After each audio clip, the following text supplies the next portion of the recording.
Hey, good morning, everyone.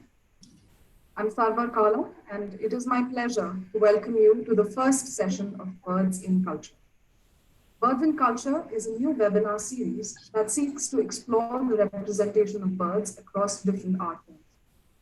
It is brought to you by the Indian Music Experience Museum in partnership with Royal Opera House and Avid Learning.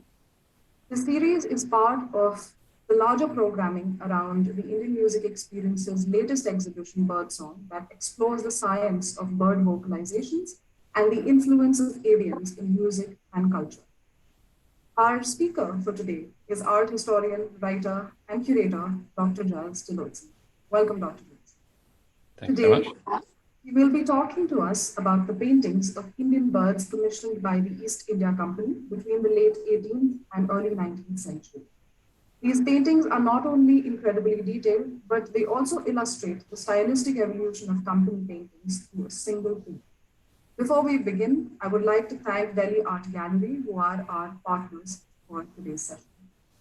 And now, without further delay, I invite Dr. Giles to begin the session. Thanks very much, Sava, and welcome everybody, and thanks for joining us. So I'm going to be talking to you. Can you hear me? Am I audible? Sava? Yes, you are. No. Okay, yeah. Sorry, I just got some noises off. So I'm going to be talking to you this morning about an album of paintings of birds, which belongs to DAG and which we exhibited in our gallery in the Claridge's Hotel in Delhi last year, and has been on display for quite some time actually at the Baudaji Lad Museum in Mumbai. It's just been taken down from there, and so we've shown the actual paintings on a couple of occasions. We've also produced this book which goes with the exhibition, which reproduces them all. I'm going to take you through some of the highlights of this album. I'm going to start by trying to share my screen.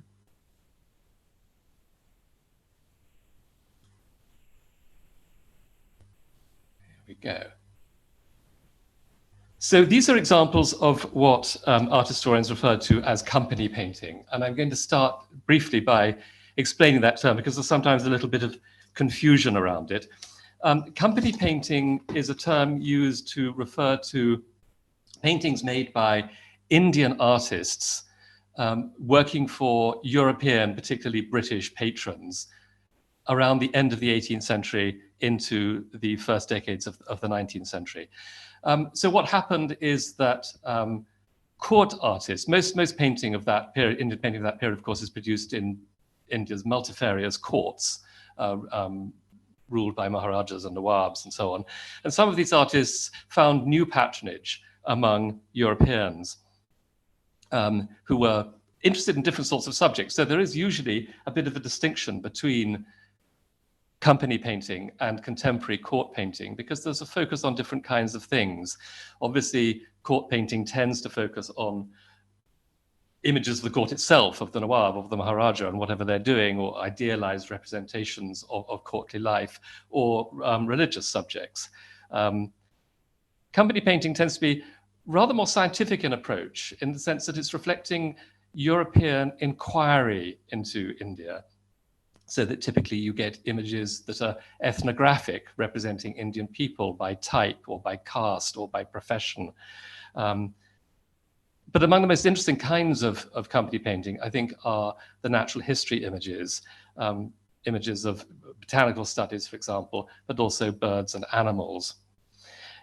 This kind of painting really got going. I mean, the early highlights that are best known are works produced, for example, in Calcutta for Mary Impey. Lady Impey was the wife of Sir Elijah Impey, the Chief Justice. She had a menagerie in their mansion in Calcutta, and she employed a number of artists, most notably Zainuddin, Ramdas, artists like that, to produce paintings of the birds and animals that she kept.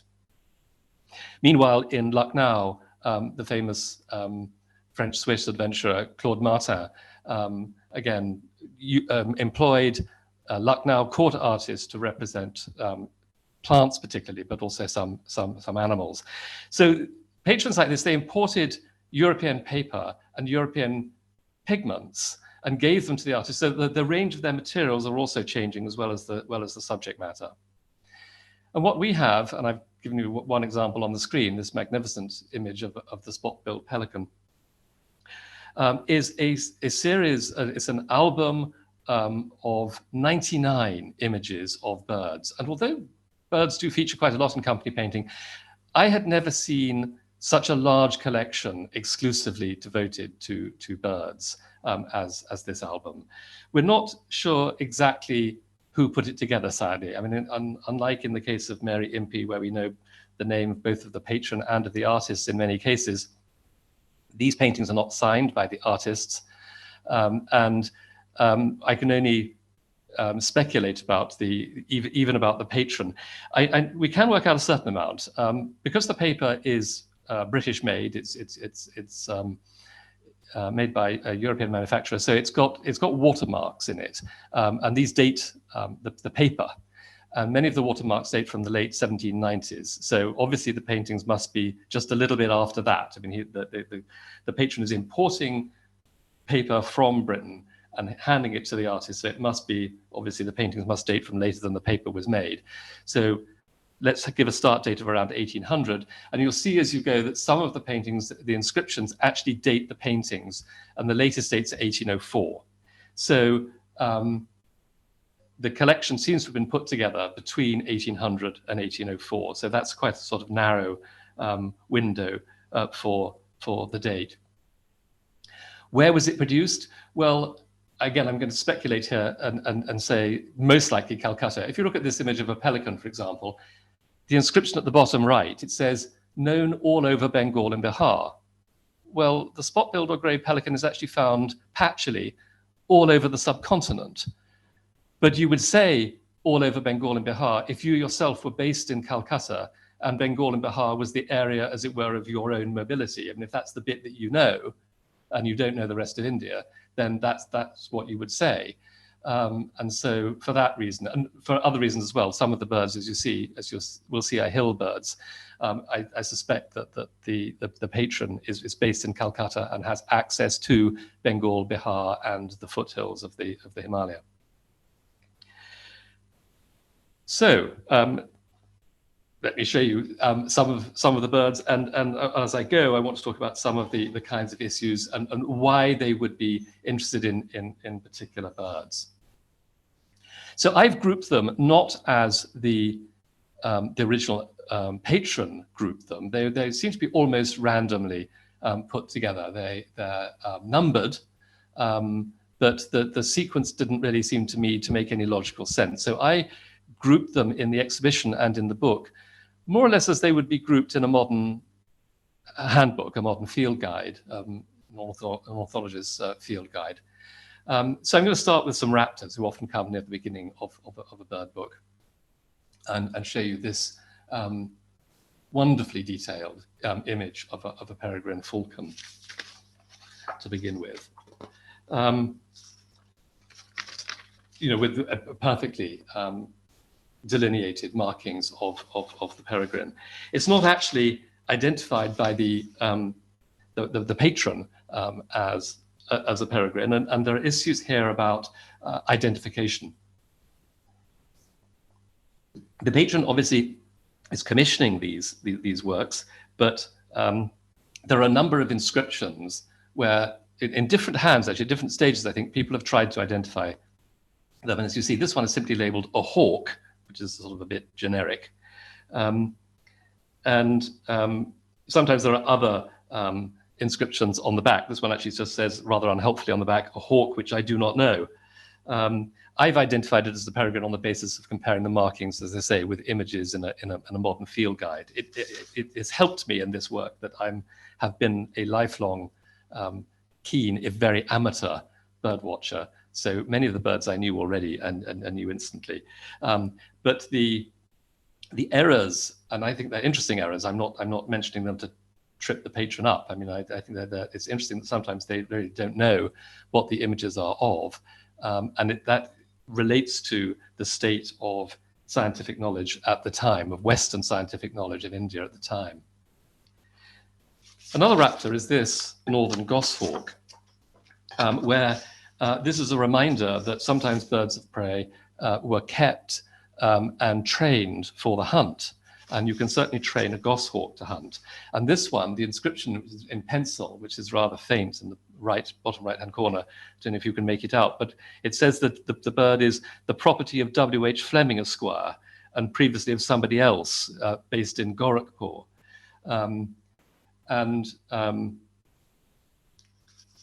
So this is plainly a bird that was kept, was owned, not seen in the wild, and that explains, as it were, how the artist was able to paint it so accurately. Not so the Brahminy kite. Some of you may know this bird. It's not nearly as common as the black kite that we see over all of our cities all of the time. The Brahminy kite is a rather more elegant species, but again here beautifully captured by the artists.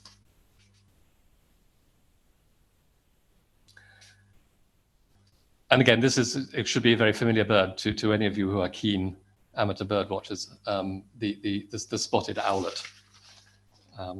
With that very characteristic kind of frontal stare. Often when you see spotted owlets, they do actually just gaze back at you exactly in this fashion.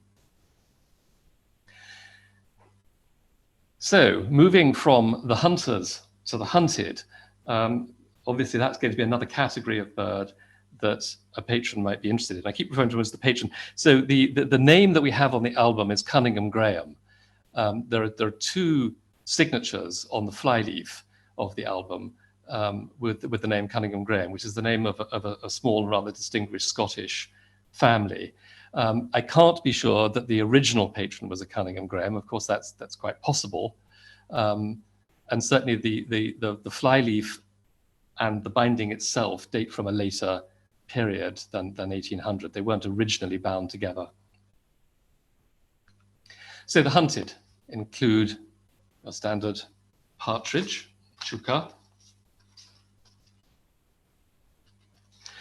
And this is one of the ones where there's an inscription which refers to a character called Latham. So what this says on the front, as you can say, it says chuka, a large partridge, native of Nepal. And again, it's kind of actually found all over the subcontinent. And on the back, it says Greek partridge of Latham. And so the question is, who is this Latham? Well, he is John Latham, was a very famous leading British ornithologist who lived from 1740 to 1837. And at the time that this album of paintings was put together, John Latham was one of the world's leading ornithologists. And so producing numerous books on birds of the world. And so obviously the person who's writing these inscriptions has a copy of John Latham to hand and is, as it were, flicking through the pages and trying to match the images with descriptions or images in John Latham's book. There are various problems with that. One is that John Latham himself, brilliant ornithologist that he was with a kind of global vision, never left England. So how on earth is he going to produce images and descriptions of birds in India? Well, he's relying on reports that are being given to him. He's a sort of hub, if you like. He's a collector and assimilator of information. And people who had been to India and other places, Australia notably, he wrote extensively on the birds of Australia, give him information, give him images, indeed, images comparable to these, though not these particular ones. And he sort of sifts through them and names birds and identifies them, labels them, and so on. But it's an early stage of global scientific knowledge of ornithology. It takes off just a little bit later, much more thoroughly. And so obviously there are errors in Latham as well, what we would now deem to be mistakes in Latham's book. So the person writing the inscriptions is as it were pitting his own ignorance against the slightly kind of primitive knowledge available. I'm using the modern names. So francolin is another word for partridge. This is the painted partridge or painted francolin. Again, with very, very close attention to its plumage. The painted francolin is found mostly in the southern parts, actually, as opposed to the black francolin or partridge, which is a more northern bird. This is the male black francolin. And then very spectacularly, the Himalayan monal. And again, this has an interesting inscription on it because it says on the front of it, as you see it says a hill pheasant, which is sort of fair enough. And then the reverse, the inscription on the reverse says Impean Pheasant of Latham. So John Latham named this bird the Impean Pheasant in honor of Mary Impey. Presumably he knew about it through her. And so he gives it her name. It's no longer known as the Impean Pheasant, it's now known as the Himalayan monal, but that reference is a sort of window into the sort of state of knowledge and systems of naming of the time.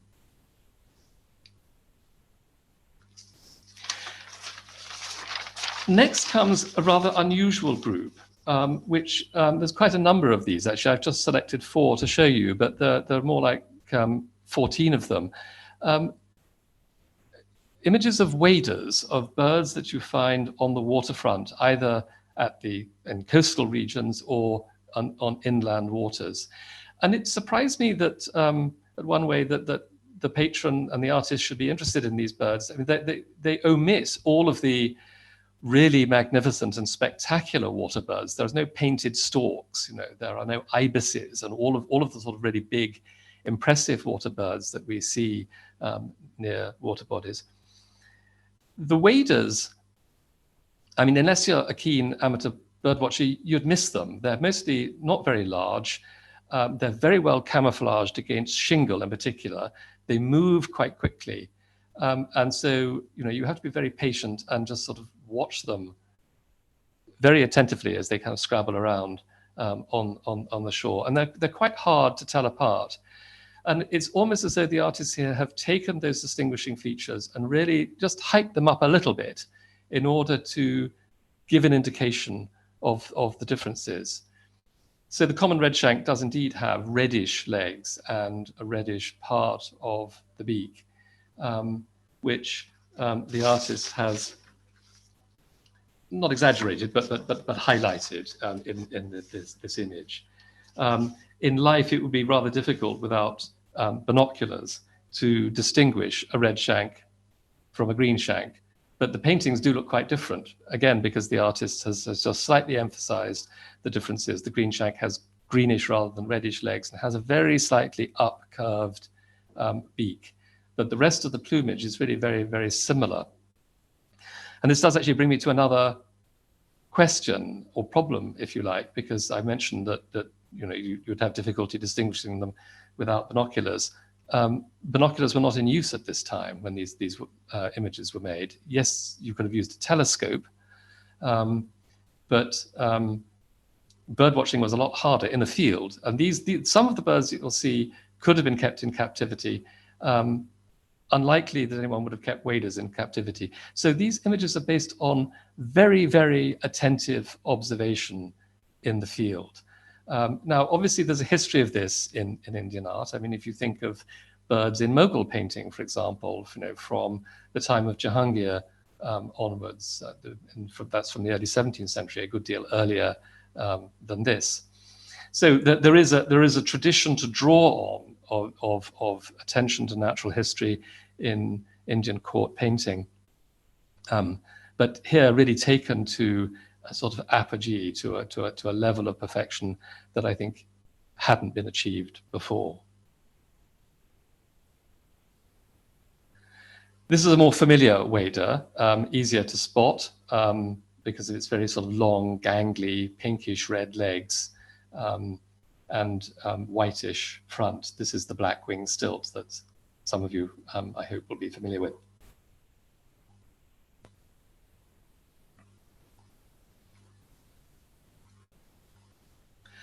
And then the greater painted snipe.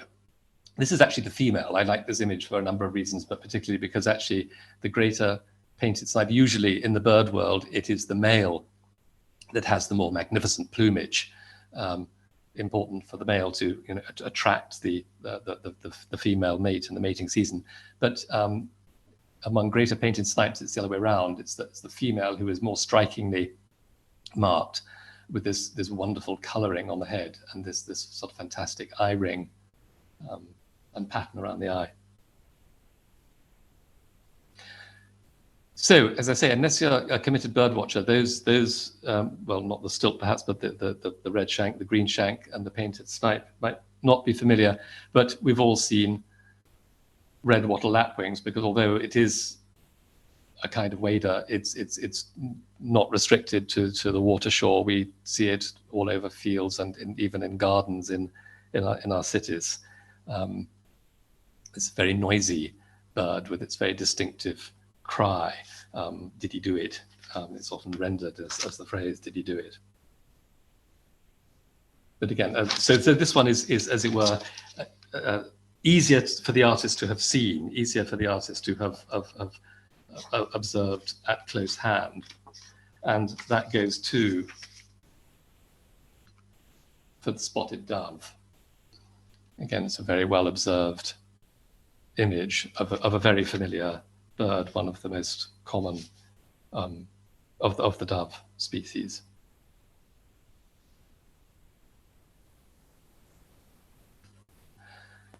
This is a coppersmith barbet, a bird that you might see in your garden or in parks, in cities, but otherwise a woodland bird. And I should mention here that, so another of the identifiers, I mean, this is a bird that I knew well and could spot immediately as a coppersmith barbet. But again, tracking the inscriptions, I've not yet mentioned, some of you might have spotted, it's actually, they're quite faint. There are also inscriptions in Urdu. So just to the left of where it says number 62 in ink, you can see a pencil squiggle. And that in Urdu says Basant, which is actually only half an identification, because Basant is simply the Hindi Urdu word for barbets in general. The coppersmith barbet in modern Hindi is called Chota Basant. So, you know, even the Urdu inscriptions, which can be clues and helpful, they're not necessarily more accurate than the English ones. I don't know who labeled them as such. Might have been the artist. It could have been somebody else at a later date, somebody perhaps working for the patron and trying to give the local names.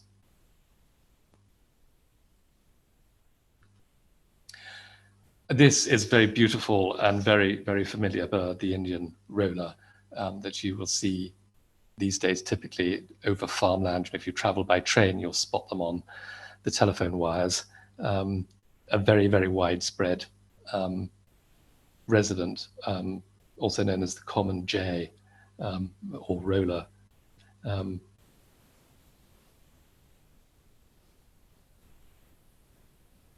With these very distinctive, you know, bright blue wings and tail.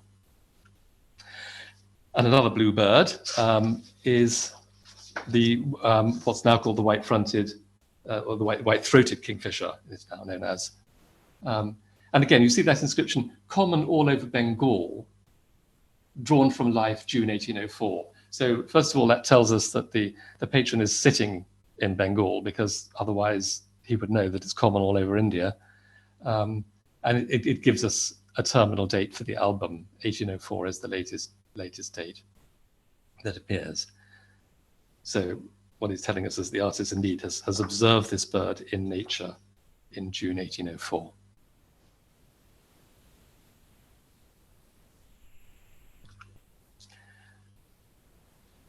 Woodpecker. It is indeed a kind of woodpecker. It is the less golden back. And this time he gets it right. Common all over India, drawn from life, July 1804. This one, if you're a keen bird watcher, you'll recognize actually as a female lesser goldenback, because the male has a fuller red crest. More of the top of the head is red, whereas the female just has this sort of red tuft at the back.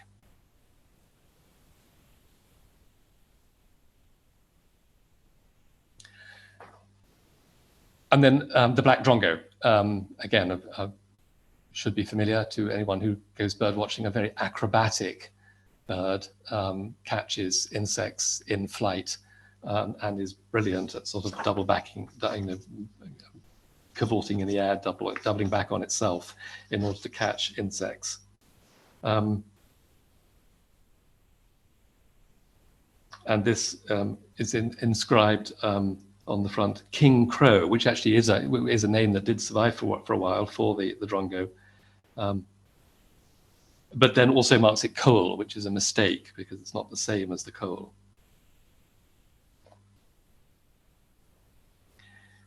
And I followed that with this, the black hooded oriole. It's one of two. There are two species of oriole that are, again, not unknown as garden birds. Though they're conflated by this patron. So there's the black hooded oriole, and there's the regular golden oriole, which doesn't have the black hood. But this patron writes on the back that this is the golden oriole of Latham, and that it's a young bird. So he's confused in thinking that the black hood is an indicator of a juvenile, rather than being, as it in fact is, a distinct species. I've put this bird together with the drongo because of a remark that Salim Ali, the famous 20th century Indian ornithologist, the most famous Indian ornithologist, makes. He says, orioles of both species and other such mild-mannered birds often build their nests in the same tree as holds a nest of the black drongo, presumably on account of the protection afforded against marauders by that bold and pugnacious species. So he's attributing a sort of slightly combative character to the black drongo, but suggesting that the more milder mannered orioles benefit by association with them. So notice how, in all of these so far, the birds are shown almost entirely against a blank ground. You get a bit of a branch for it to stand on. Sometimes nothing at all, as in that. It's just against an empty page. And this is entirely consistent with the kind of natural history painting that is being produced, for example, had been produced slightly earlier for Mary Impey. The focus is all on just the bird itself rather than on context. So the most that you get is a bit of generic branch for it to perch on, otherwise a blank ground.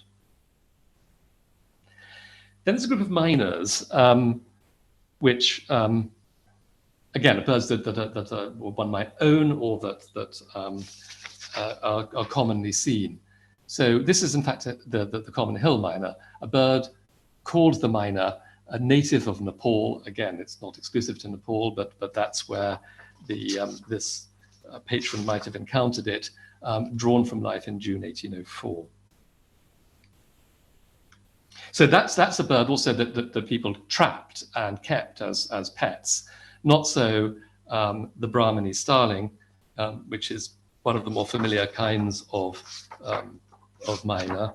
Indeed, the album contains practically all of them. So there's the Brahminy and the bank miner.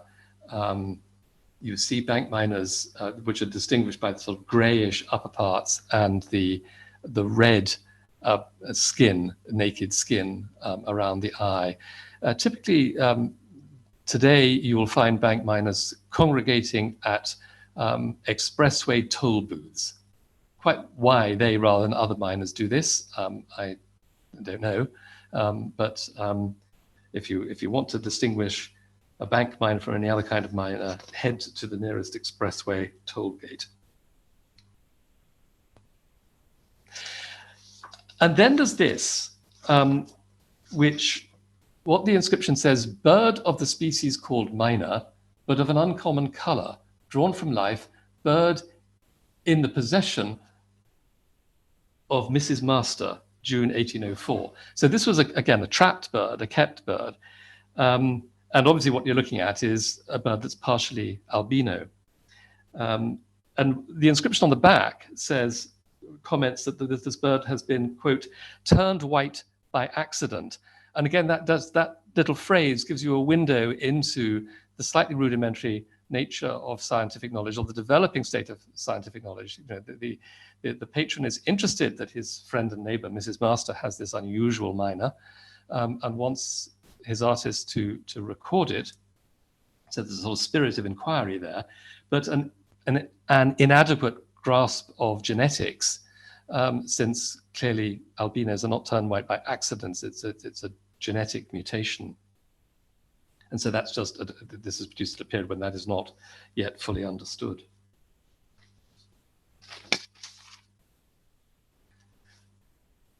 Right.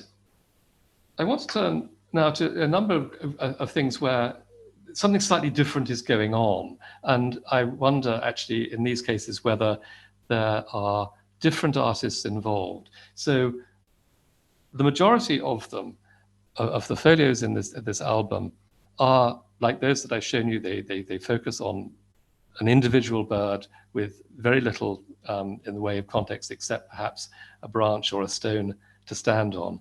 But there are a number, there are 4 in which there is almost equal attention paid to the plant. And the plant is also drawn naturalistically and scientifically. So this image shows the scaly-breasted Monia, also sometimes known as the spotted Monia, but it's perched on a branch of what in English is referred to as Jungle Geranium. The Latin name for it is Ixora kochiana. So it's inscribed, actually the inscription on the front, and the pencil inscription on the left, refers not to the bird but to the plant. It says Scarlet Ixora. But yes, it's actually, yes, Ixora coccinea. So it's the same in Latin, known as the Jungle Geranium. So this painting is doing 2 different things at once. It's recording as a botanical image as well as an ornithological one. This one perhaps less so, but that may be just because I haven't myself been able to identify what the plant is. I wonder if any of you do. The inscription is slightly awry. It says, bird of the Oriole species, common all over India, called by the natives Baya, painted from life, June 1804. And then on the back, Philippine grosbeak of Latham, male. Well, no, it's not an Oriole, nor is it a grosbeak. He ought to have gone with the native word, Baya. It is the Bioweaver bird. Indeed, it's still called Baya in Hindi. So this bird, we more often see it as nest than the bird itself, actually. It's the bird that produces those rather curious sock-like, sort of tube-shaped, suspended nests that are woven out of paddy leaf. But here shown on a sprouting twig. I'd be grateful, as I say, if any of you could identify that, because I suspect that the artist meant to represent a natural plant realistically. This one, less problem with. It's the bird is the red avid. Indeed, they get that much right. It says inscribed on the front, avid male and female, drawn from life, June 1804. And the plant that it's on is crepe jasmine. Otherwise, in Latin, it's Nerium coronarium, but in popular, the English version is crepe jasmine.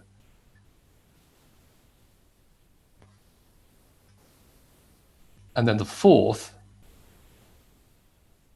shows the purple sunbird perched on a branch of a pomegranate tree.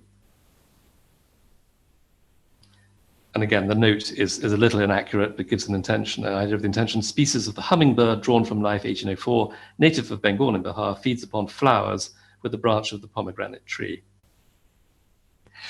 So these four stand out. I mean, they're beautiful images. They stand out for their fineness and their beauty, but also for a slightly different intention.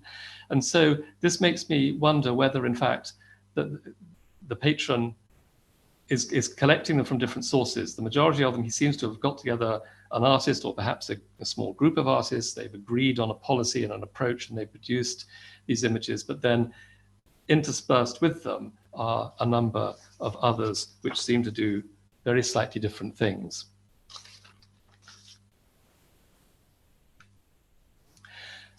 Now I want to look at, I've been telling you confidently what all the birds are and drawing attention to the original patron's errors, where they are errors, and explaining that in relation to the state of knowledge at the time. But there are some that I can't do, and I wonder kind of what's going on here. So this one, for example, let me find the inscription.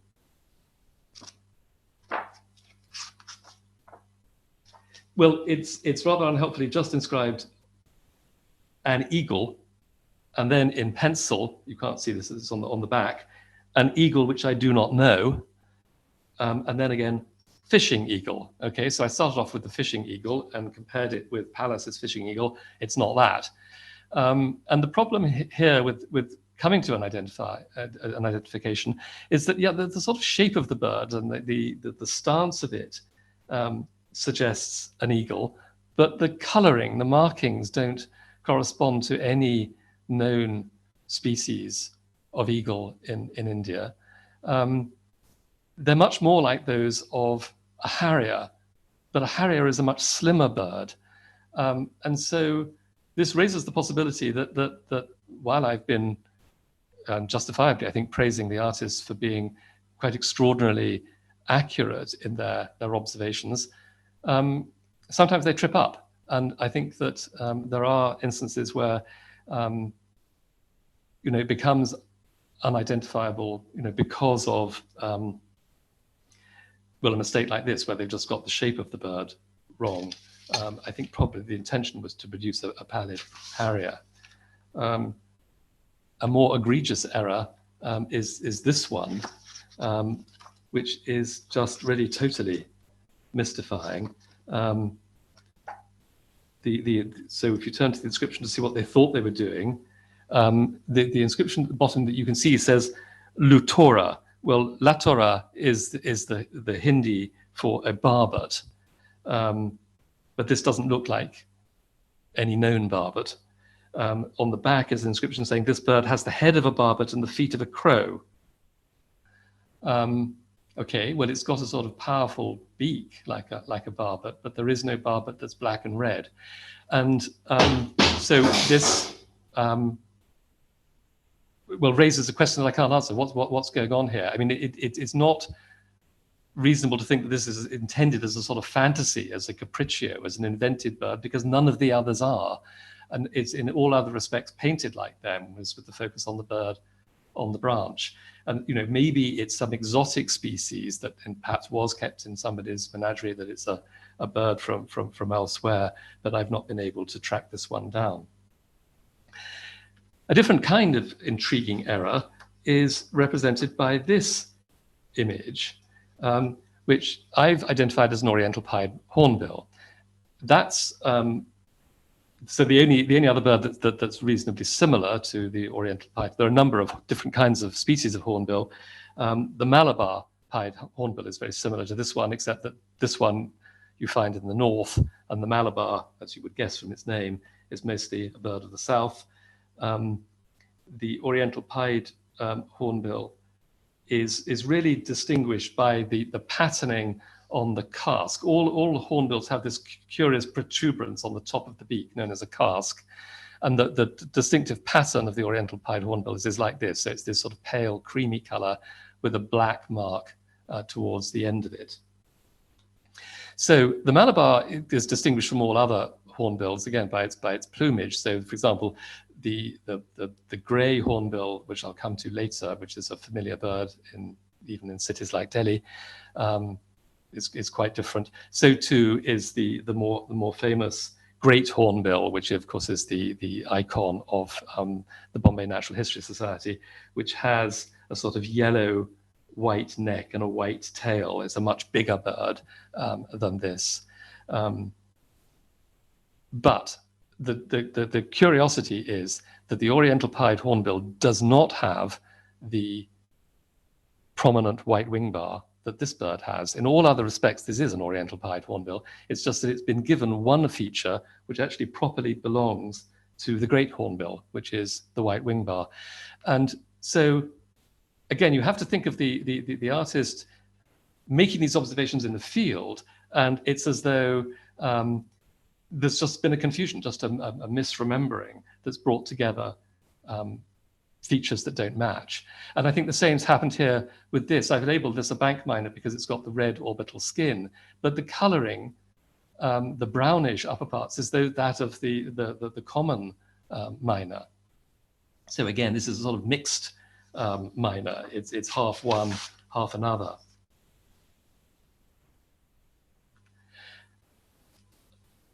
Next, I want to draw some other hands involved, I think, apart from the ones that are of plants. There are some which have more of a landscape context. So this image of a vulture is shown with its prey, with and on a riverbank with the river actually painted in. One of the Oriental magpie robins has a bit of a landscape as well as the branch, which very few other of the paintings do. And in fact, so the notion that this is by a different artist actually is more or less confirmed by the fact that there's another image of an Oriental magpie robin. Why would he have two unless of the same bird, unless he's collecting them in part from different sources? And this one, again, the bird is shown on a branch, a sort of generic leafy branch, but it's the black border that encases it. That there are only 4 paintings in the whole collection that have a border like this. And so it's as though they've come from somewhere else. And then these two, again, a little bit of a landscape, but with this sort of receding boggy terrain that's slightly bluish. This is very distinctive, actually, of Lucknow painting from the 1790s. So I think these two are actually just misfits. I think that he's acquired these, the patron collector has acquired these from a different source and just stuck them in the album because they've got birds in them. But actually, they're not produced alongside the others at all. I think they're acquired objects that have been made earlier, a decade or so earlier, in Lucknow, because they're consistent stylistically with painting from Lucknow. To end up, I just want to show you, I'm going outside the Cunningham-Graham album to show you some slightly later images of birds. We have a set of 8 folios, which we know were produced in Calcutta just slightly later, around 1810. And these really are a kind of high watermark of Indian bird painting. There are just 8 pages showing here at the top the 2 different species of oriole that I mentioned earlier, with the Asian fairy bluebird, male and female, below. And on the right, 2 of the species of green pigeons, the male and female orange-breasted above, and the more familiar yellow-footed green pigeon below. In this case, the artist has slightly heightened the color, the bluishness in the heads of it's really more of a gray when you see them in the field, but he's just sort of drawing out and emphasizing those distinctive features. And there's the gray hornbill that is a more familiar bird, along with the purple swamp hen, which really is that color. These seem to me, as I say, to represent really a state of perfection of bird painting in India. But what happens after that is that because it becomes popular, more and more people want to collect these sort of images, artists respond by producing them much faster and in much greater quantities. And so we have, for example, an album that's from rather later, 1831, which we call the Faber album. It's got a stamp on the front naming an owner, the original owner, as a W. Faber, though I don't know who he was. and it's dated 1831. And by now, artists, I think, although the jungle fowl is indeed rather splendidly portrayed, the rose-ringed parakeet perhaps slightly less so. It's rather a more routine image. And I think that what they're doing by now is they're no longer observing in the field. They're simply copying from earlier works. And so you get certain kind of stereotypical reproduction of images. So they're smaller format, and they're obviously painted with much less attention. And then finally, these are two pages from another later album dated 1835, put together by somebody called Ing. And in this case, he actually names the artist. He says, there's a little note that he himself, the collector, has written on the front of the album saying, these paintings were produced by an artist of Patna called Chuni Lal, who he says is the best painter of Patna. He charges 12 rupees a dozen. Well, that gives you, again, a clue into what's happening here. And obviously, a rupee in 1835 was worth more than it is worth now, but it's still not a large amount of money. It's still a small sum for a work of art. So Chuni Lal is, as it were, mass producing images, selling them by the dozen. So what had started out as a very, very refined and rather elite form of art is turning into a kind of popular art form, and there are many more players involved in collecting it. I think that evolution of company painting is itself quite an interesting thing. I'm going to stop there to give you time to ask me questions if there are any. Thank you, Dr. Giles, for that very insightful talk, I would say. We had so much to learn, and I believe we have two questions in the Q&A section, which I'm going to read out. Oh, good. Yeah. So this one's from Karuna Ganguly. They ask, the paintings were commissioned in Bengal and Bihar. Why weren't local names, in example, Bengali, Hindi, Bhojpuri, etc., kept for the birds? And why were new names invented with very few exceptions? Okay, so that's a good question. So in the case of the paintings, yes, as I mentioned, somebody has tried to put in the local names using Urdu, using the Persian script, but they're not necessarily better informed than the English patron. I mean, sometimes yes, they're fine, they're spot on. Sometimes they're a bit generic. If the question is why did the British in India not simply go with the existing vocabulary? Why invent a new one? I think that's part of a kind of attempt to look at science globally. So Latham, for example, doesn't use the Latin binomial system, and although some of his names, his English names, have stuck, many of his naming systems were replaced later by later ornithologists who adopted the Latin binomial system and then gave English names. But so I think the answer to the question is because you give it an English name because you want to relate it to other kinds of birds that you find in other parts of the world. So you're going to call a thing, a particular kind of pheasant because you think it's part of a family that's a global family rather than something that's specific to one region or one culture.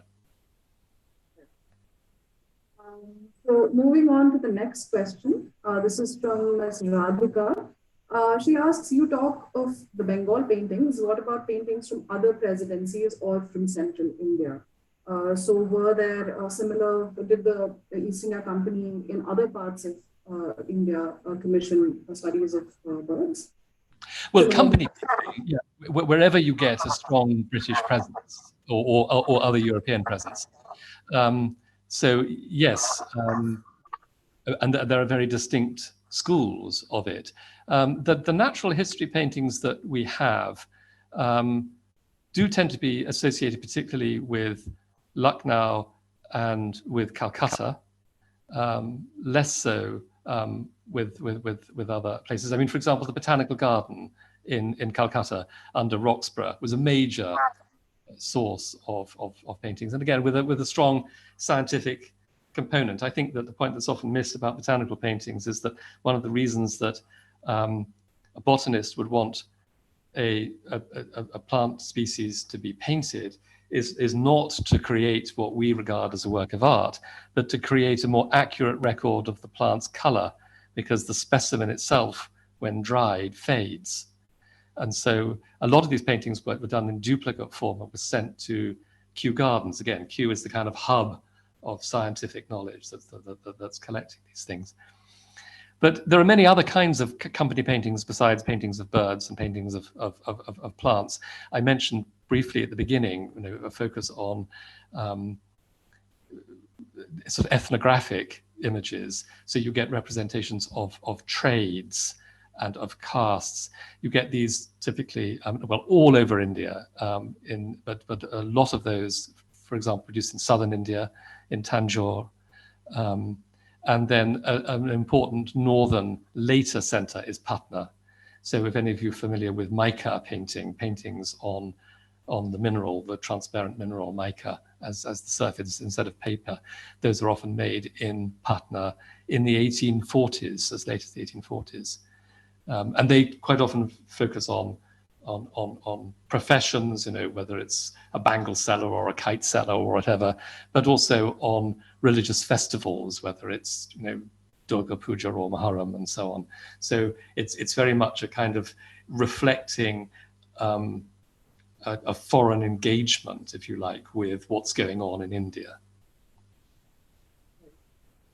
And also want to know what is the medium of these paintings? Were these painted with watercolors? Sorry, forgive me. They were all done in watercolor. So they're done in imported watercolor on English-made paper. So the material is Western. So we have one final question to Mr. Uday Bhanu. He wants to know how many natural history paintings are known of in the British period in India. How many natural history paintings are known? Are known of in the British period in India. Oh, okay. Well, so obviously a large number of them were taken to Britain. As I say, Roxburgh had the paintings made in the first instance to send to Kew. So Kew has thousands, and they've as yet very little studied. I mean, they were sent there for scientific purposes. They have mostly, so far as they were used at all, studied by botanists, and the art historical attention to them is less. There are similar collections in the Botanical Survey of India in Calcutta. In fact, a number of those are currently, a dozen or so, are currently on exhibition in the National Museum that has an exhibition devoted to company painting, which has just opened, and some from Calcutta are on display there. They're very fine paintings. I'm sorry to say that they're not in terribly good condition.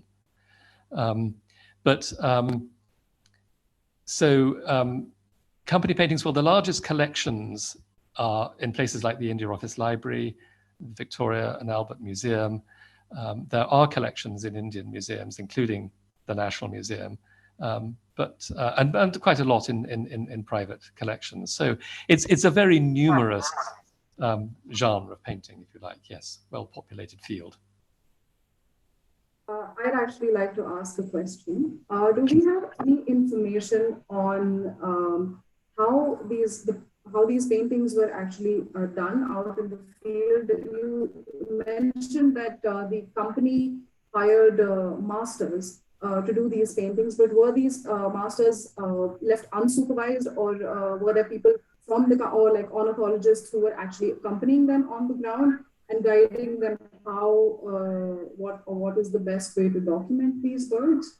Do we have any information on that? Sadly not, no. I mean, so it's very much a private initiative. So although we call it company painting, referring to the East India Company, it's not as though, the board of directors is commissioning them. No, it's individuals with a private initiative, private interest, engaging artists who are obviously highly trained. So presumably they've come from a court. They're artists who would have been trained to work in a court in Murshidabad or in Lucknow or somewhere, if we're talking about Calcutta.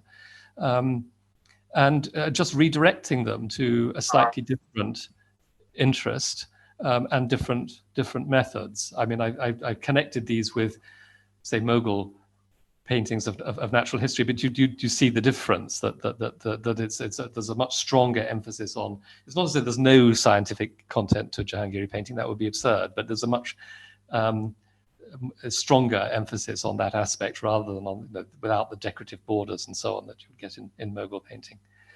I think that the early patrons probably intervene quite a lot, supervise quite a lot.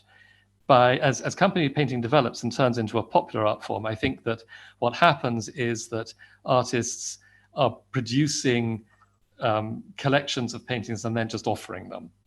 Do you see what I mean? You know, so that somebody like Chuni Lal of Patna would have gone with a dozen bird paintings and said, you know, rather than being commissioned to paint particular birds. Thank you so much, Dr. Giles, for your time. I think those are all the questions we had. Great. We still have 4 minutes on the clock, so if any of our attendees want to ask questions, please feel free. I think we do have one more question. Okay. Right. Sorry, somebody I've noticed in the chat is asking about the book. So the book is a DG publication called Birds of India, and it's the catalogue of the exhibition. It's got all of them in. I showed you about 42 images, but there are 127 of them in total in the book. That's available from DAG if you're interested in that. Ms. Archana wants to know what is the paper used. I think she wants to know what kind of paper it is and if this paper is still in production. Well, you can get very fine paper still, but no, this is paper made in Britain in 1800. It's a kind of woven paper, and as I say, it invariably has a watermark in it. I mean, obviously they're produced in large folios, so the watermark will be in one part, and you know, it depends on how it's cut up. But enough of these retain watermarks with dates for us to be to be able to date them. Somebody else has asked about the other two folios that I mentioned, the Faber album and the Ing album. So the Faber is a mixed bag. Actually, it has, I think, 14 bird images, but it also has plants and it has butterflies and it has insects.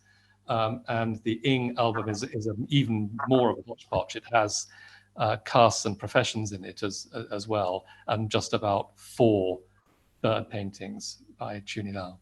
So they show a different stage of company painting. I think with that, we come to an end of today's session. Thank you so much once again, Dr. Giles. It's been wonderful having you. Thank you for taking the time and sharing your views and thoughts with us. It's been incredibly enriching. With that, I'm sorry, I think you dropped off over there. Could you say that again? I was just saying thank you very much for inviting me. It's been a pleasure sharing it with everybody. Thank you. So before we sign off, I just want to say that, as I mentioned at the outset, this series is in extension of the Indian Music Experiences Birdsong exhibition. The exhibition is on at the museum in Bangalore till the end of July. So people who are in Bangalore, please come and visit the exhibition. And those who aren't, we hope you can come down to Bangalore and see it. See you soon. Bye-bye. Thank you.